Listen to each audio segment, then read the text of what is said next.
Pemirsa, program Makan Bergizi Gratis memiliki varian menu untuk dihidangkan kepada para penerima manfaatnya. Meski begitu, pemangku kepentingan dituntut kreatif menyusun menu yang anggarannya Rp10.000 per porsi per anak tersebut. Bagaimana mereka meramu menu-menu itu? Selengkapnya dalam Benang Merah, ragam asupan dalam seporsi sajian.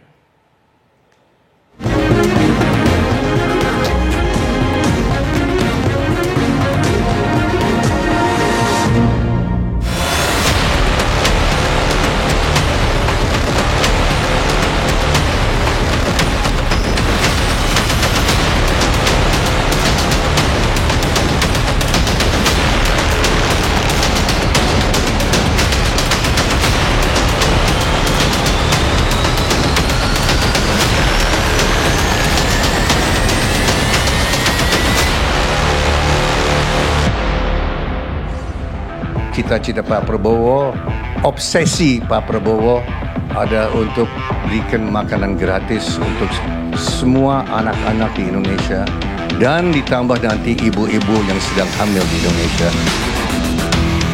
Pemerintahan Presiden Prabowo Subianto sedang mengokohkan tonggak sejarah makan bergizi gratis dalam skala besar tingkat nasional. Tahap awal, program MBG yang dimulai serentak pada Senin 6 Januari 2025 itu menargetkan 400 hingga 600 ribu penerima manfaat. Jumlah sebanyak itu tersebar di 190 titik di 26 provinsi. Program Makan Bergizi Gratis tidak hanya menyoal anggaran, alur produksi dan pendistribusiannya, namun juga tentang menu sajian. Sejak awal dirancang pada tahun 2006 silam, anggaran MBG diperkirakan mencapai Rp450 triliun per tahun. Angka itu dari GDP kita sekarang. Pengetatan anggaran, mau tidak mau, berkonsekuensi pada penyesuaian di sana-sini, termasuk urusan jumlah penerima manfaat hingga alokasi biayanya. Biaya MBG yang semula direncanakan sebesar Rp15.000 per porsi dipangkas menjadi Rp10.000 per porsi. Itu pun pemerintah tersebut tengah mengupayakan tambahan anggaran sebesar Rp140 triliun untuk memastikan keberlanjutan program hingga akhir 2025. Sehingga keseluruhan anggaran mencapai Rp210 triliun. Namun jika program ini diterapkan secara penuh, kebutuhan anggaran diperkirakan membengkak hingga Rp420 triliun per tahun. Makanan bergizi gratis. Bapak bayangkan kalau nanti semua Pak itu anggarannya 400 triliun lebih. Sekarang 71 sampai bulan Juni. Tapi Pak Prof Dadan lagi berusaha, pemerintah lagi berusaha, kalau ditambah 140 triliun bulan Juli, maka seluruh anak akan dapat makan. Berarti 210. Tapi kalau full dari Januari sampai Desember, ya kira-kira 420 lebih triliun. Dengan anggaran Rp10.000 per porsi per anak, pemangku kepentingan mesti cerdik memutar akal agar menu sajian tetap layak dan bergizi. Menu MBG rata-rata berisi nasi, sayur, dan lauk protein seperti daging atau telur ayam, tahu ataupun tempe, serta dilengkapi dengan buah. Beberapa sekolah ada yang melengkapinya dengan susu. Menu sajian itu dinilai telah mencakup nutrisi, protein, lemak, dan serat.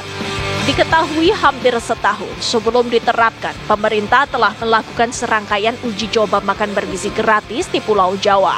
Kesimpulannya, menu itu dipandang sudah memenuhi ketercukupan 600 hingga 700 kalori per sajian dengan bandrol Rp10.000. Badan Gizi hanya menetapkan standar komposisi gizi. Jadi harus dipenuhi karbonnya, proteinnya, seratnya, kemudian ada buahnya. Nah, menunya disusun oleh ahli gizi di masing-masing daerah, di masing-masing satuan pelayanan pemenuhan gizi.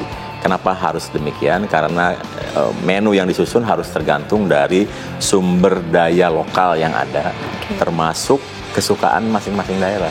Badan Gizi tidak membeli porsi makan. Jadi kenapa ada ahli gizi di masing-masing SPPG? Karena sebetulnya yang kita buatkan menu 1 bulan penuh. Nah, biasanya kita akan lihat Senin masak apa, Selasa masak apa, Rabu masak apa.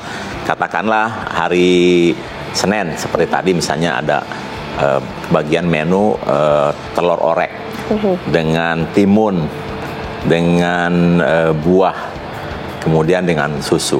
Nah, ini bukan ini berapa harganya, tetapi untuk masak menu ini butuh bahan berapa. Nah, bahan itulah yang kita bayar. Karena membeli bahan untuk 500 dengan 3.000 pasti yang 3.000 lebih murah.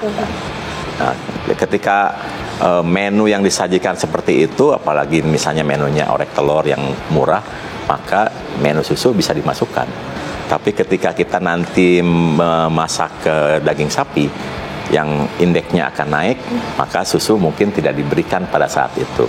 Jadi yang kita bayar sebetulnya adalah bahan baku yang digunakan untuk memasak menu tersebut. Jadi biasanya menu akan disusun oleh ahli gizi selama sebulan agar anak tidak bosan.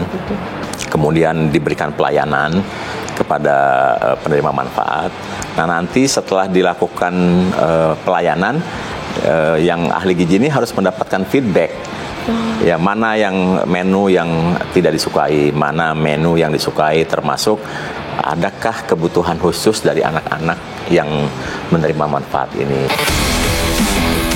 Program Makan Bergizi Gratis mendapat sambutan positif para penerima manfaatnya. Namun di balik seringai senyum mereka, terselip kisah langkah berliku petugas menyalurkan paket hidangan.